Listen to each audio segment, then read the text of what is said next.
ఓం శ్రీకృష్ణ సద్గురువే నమః. శ్రీమద్వల్లభ వైభవ శ్రవణానికి స్వాగతం. శ్రోతలందరికీ నమస్కారం. విక్రమనామ సంవత్సరం 1587, క్రీస్తు శకం 1530, ఆషాఢ శుక్ల తదియ ఆదివారం మధ్యాహ్న కాలం. శిక్షా శ్లోకాలను ఇసుకలో వ్రాసిన వల్లభులు మౌనంగానే పవిత్ర గంగా నదీ జలాల మధ్యకి వడివడిగా అడుగులు వేశారు. ఆ సమయంలో వారి చుట్టూ ఒక వింత కాంతి వలయం ఏర్పడింది. నడుము లోతు జలాలలో నిలిచి రెండు చేతులు జోడించిన వల్లభుల ముఖంలో అనిర్వచనీయమైన ఆనందం తాండవిస్తోంది. తల ఎత్తి సూర్యుడి వైపు తదేకంగా చూడసాగారు. మరుక్షణమే వల్లభుల దేహం ఒక్కసారిగా అగ్నిశిఖలా మారింది. అందరూ చూస్తుండగానే కాంతి వలయం మధ్యలో ఆ అగ్నిశిఖ పైకి లేచి నింగికి ఎగిసి వినీలాకాశంలో విలీనమైంది. పుష్టి మార్గ సంప్రదాయంలో ఈ సంఘటనని ఆసుర వ్యామోహలీలగా వ్యవహరిస్తూ ఉంటారు. నోట మాట లేకుండా అక్కడ చేరిన అందరూ కొంతసేపటి వరకు నిర్ఘాంతులై ఆకాశం వైపు చూస్తుండిపోయారు. అక్కడికి వచ్చినటువంటి ఎందరో ఇలా మాట్లాడుకుంటున్నారు. ఎంత అద్భుత దృశ్యం అన్నారు ఒకరు. ఆహా, ఎవరి మహాత్ముడు మరొకరన్నారు. నెల రోజులుగా హనుమాన్ ఘాట్ దగ్గర అప్పుడప్పుడు చూస్తున్నాను, కానీ వీరు ఇంతటి మహానుభావులను అనుకోలేదు అని మరొకరన్నారు. పూర్ణానందుల వారట, పూర్వాశ్రమంలో వారి నామం వల్లభాచార్యుల వారట అని ఒకరు సమాధానం ఇచ్చారు. ఇటువంటి అపూర్వ దృశ్యాన్ని చూడగలగడం మన అదృష్టం, మన జన్మ ధన్యమైంది అనుకున్నారు. వల్లభులు సశరీరంగా తేజపుంజమై నింగికి చేరడం చూసి నదీ తీరాన ఉన్నవారందరూ అబ్బురపడ్డారు.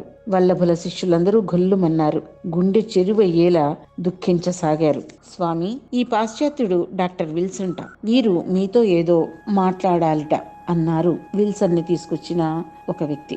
ఏమిటి అన్నట్లుగా ఆ పాశ్చాత్యుడి వైపు చూశాడు విఠలనాథుడు. ఆ పాశ్చాత్యుడు I am Wilson, glad to meet you అంటూ విఠలనాథునితో కరచాలనం చేయబోయాడు. విఠలనాథుడు రెండు చేతులు జోడించి నమస్కరించాడు. అది చూసి డాక్టర్ విల్సన్ కూడా నమస్కరించి తన సందేహాన్ని 2-3 భాషలు అంటే హిందీ, తెలుగు, ఇంగ్లీష్ కలగలిపి మాట్లాడుతూ చేతులు ముఖం తిప్పుతూ తన భావాన్ని వ్యక్తీకరించడానికి శతవిధాల ప్రయత్నించాడు. దాని భావం ఇది: మీరందరూ ఒకే కూటమికి చెందిన వారని తెలుస్తోంది.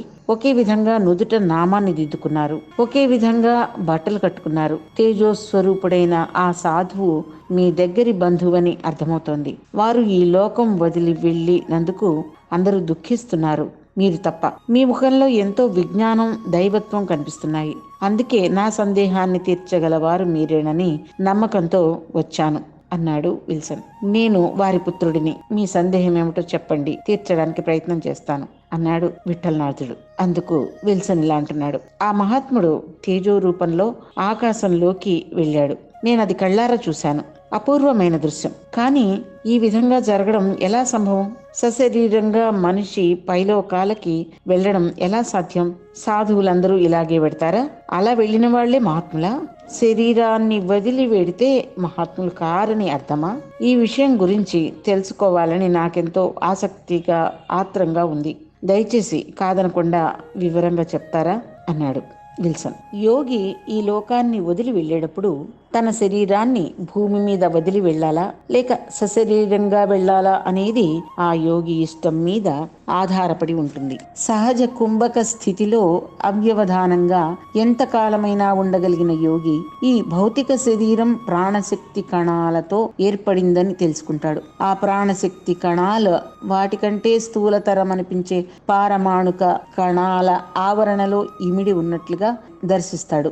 శరీరం యథార్థానికి ప్రాణమయమైనదేనని, అది తిరిగి భగవద్భావం అంటే ఆలోచనల నుండి ఉద్భవించినదేనని ఎరిగిన యోగి భగవదైక్యాన్ని సాధించిన వాడవుతాడు. అంటే భగవంతుడి లక్షణాలని పుణికి పుచ్చుకున్నవాడవుతాడనమాట. ఆ దివ్య చైతన్యంలో యోగి తన శరీరపు స్వాప్నిక పరమాణువుల విన్యాసాన్ని గాని, సృష్టిలోని ఇతర వస్తు పరమాణు విన్యాసాన్ని గాని సృష్టించడం, రక్షించడం, విలీనం చేయడం వంటి కార్యాలను భగవంతుడు చేసినట్టుగానే చెయ్యగలుగుతాడు. ఈ శక్తిని పొందిన యోగి తన స్వాప్నిక భౌతిక శరీరాన్ని దధీచి మహర్షిలాగా స్వేచ్ఛగా వదిలి భూమి మీద క్రమక్రమంగా విచ్ఛిన్నమైపోయేట్లుగాను చేయగలడు. హనుమంతుడు, మార్కండేయుడు, వేదవ్యాసుడు, బాబాజీ చేస్తున్నట్లు తమ స్వాప్నిక భౌతిక శరీరాన్ని భూమి మీద నిరవధికంగా నిలుపుకోగలుగుతాడు కూడాను. శరభంగమునిలాగా తన శరీరాన్ని అగ్నిలో వేల్చి పావక సంకాసమైన నవకుమార తనువునైనా పొందగలుగుతాడు, అంటే యవ్వనాన్ని పొందగలుగుతాడు. ఎలీజా లాగా తన శారీరక స్వప్న పారమాణువులను దివ్యాగ్ని రూపంగాను మార్చుకోగలడు. ఈ విషయం బైబిల్ చదివిన వారికి తెలిసినదే కదా అంటూ వివరించాడు విఠలనాథుడు. ఒక ఎలీజా గురించి వినగానే డాక్టర్ విల్సన్ ముఖం వెలిగింది. అంటే ఆ విషయం బైబిల్ చదివిన వారందరికీ తెలిసిందే అన్నమాట.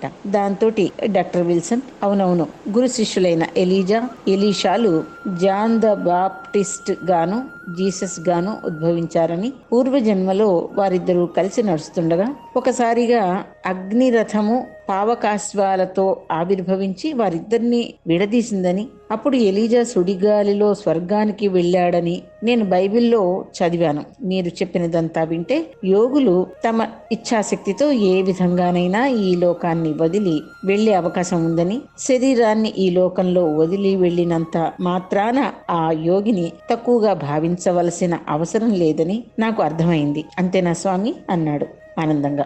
డాక్టర్ విల్సన్ అన్న మాటలకు నవ్వి తల ఊపాడు విఠలనాథుడు. డాక్టర్ విల్సన్ మరోసారి విఠలనాథుడికి కృతజ్ఞతాపూర్వకంగా నమస్కరించి తాను చూసిన దృశ్యాన్ని గురించి తన డైరీలో వ్రాసుకున్నాడు. అందరూ కాశీ నుంచి అడవికి చేరుకున్నారు. ఇంకా ప్రభువుల వారిని ఈ కళ్ళతో చూడలేమా? వారు లేకుండా ఎలా జీవించడం? ఆచార్యుల వారు లేని జీవితం మాకొద్దు, మేము ఈ దేహాన్ని త్యజిస్తాం. వల్లభులను తలుచుకుంటూ అనుచరులందరూ ఒక్కో మాట అంటూ విలిపించసాగారు. ఆ అధికారం మీకు లేదు. భగవంతుడిచ్చిన దేహ ప్రాణాలు భగవత్ సేవకి వినియోగించడమే భక్తుడు చేయవలసినది అన్నాడు విఠలనాథుడు. గోపీనాథుడు అతి ప్రయత్నం పైన మనసును కుదుటపరుచుకుని గంభీర ముద్రను వహించాడు. నువ్వెంత చెప్పినా ఆచార్యుల వారు లేకుండా జీవించలేమయ్యా, కృష్ణదాసు బాధగా అన్నాడు. ఆచార్యుల వారు అసలు ఎక్కడికి వెళ్లారని? ఇది వారు చూపిన ఆసుర వ్యామోహ లీల. అంటే లోకులందరి దృష్టిలోనూ వారు ఈ లోకం వదిలి వెళ్ళినట్లుగా భావన కలిగించారు. అయితే వారిప్పుడు విశ్వవ్యాపి అయి మరింత శక్తిమంతులయ్యారు. ఇంతకు మునుపు వారిని చూడాలంటే ఎంతో దూరాల నుండి వారి దగ్గరికి వచ్చేవారు అందరూ. కానీ ఇప్పుడు అలా కాదు. వారిని త్రికరణ శుద్ధిగా నమ్మి కొలిస్తే వారే మన ముందుకు వచ్చి దర్శనమిస్తారు అన్నాడు విఠలనాథుడు. ఏంటి విఠలనాథాన్ని బనేది? ఆశ్చర్యంగా అడిగాడు మాధవదాసు. నేను చెప్పేది యథార్థం. భక్తి శ్రద్ధలతో ధ్యానించిన వారికి వారు ఇప్పటికీ ఎప్పటికీ దర్శనమిచ్చి మార్గదర్శకం చేసి నడిపిస్తారన్నది వాస్తవం.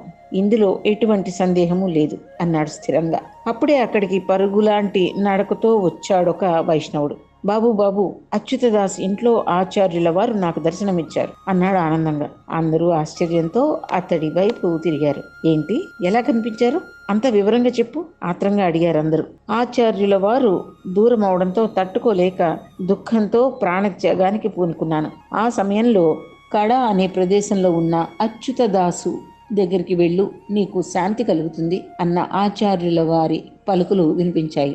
అచ్యుతదాసు ఒక సారస్వత బ్రాహ్మణుడు అన్నమాట. నేను ఆశ్చర్యంతో వెంటనే అచ్యుతదాస్ జీని కలిసి ఆచార్యుల వారి సంగతి చెప్పాను.